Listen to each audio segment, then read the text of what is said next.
শব্দ শুনে আমি পিছিয়ে তাকিয়ে দেখি বল জ্ঞানের মতো সবকিছু এক্সপ্লোর করছে। তখন স্বাভাবিকভাবে মানুষের মানে থেকে আমি গেলাম কি হলো জানি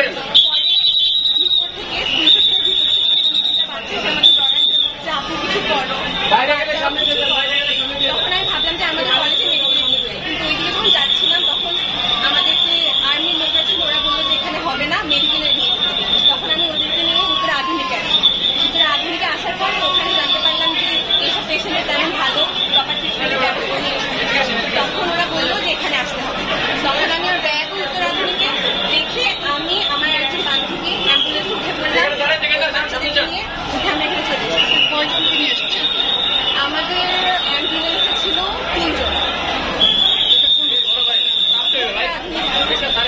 আচ্ছা, কয়জনকে নিয়ে আসছিলেন আধুনিক হাসপাতাল? তাদের অবস্থা কেমন? 4-5 জনের মধ্যে একজন ছেলের অবস্থা খুবই করুণ ছিল। ওর চেহারা কিছুই দেখা যাচ্ছিল না, ওর ড্রেস সব ফেটে গিয়েছিল।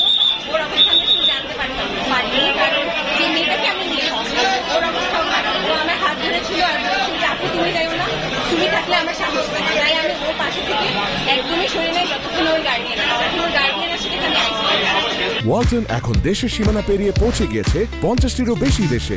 ওয়ালটন, ঘরে ঘরে বিশ্বজুড়ে।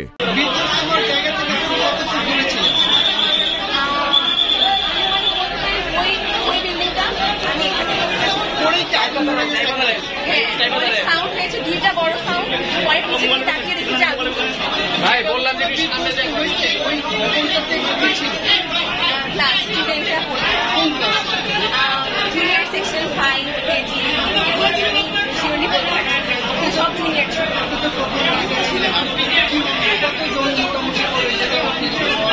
আমার মনে হচ্ছে 3 তলা ভবন, তো 3 তলায় হয়তো বেঁচে আছে কিনা আমি বলতে পারছি না।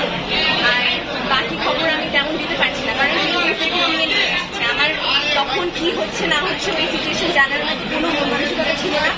আমাকে যারা বলেছে আপনি বাঁচাও, আমার কেউ ছিল না, বাবা মা কেউ ছিল না। তখন আমি ওদের কাছে কিভাবে আসছি বা কিভাবে বা ওদেরকে রেখে আমি খবর নিই যে কি হয়েছে, এই বিল্ডিংয়ে কয়জন আছে।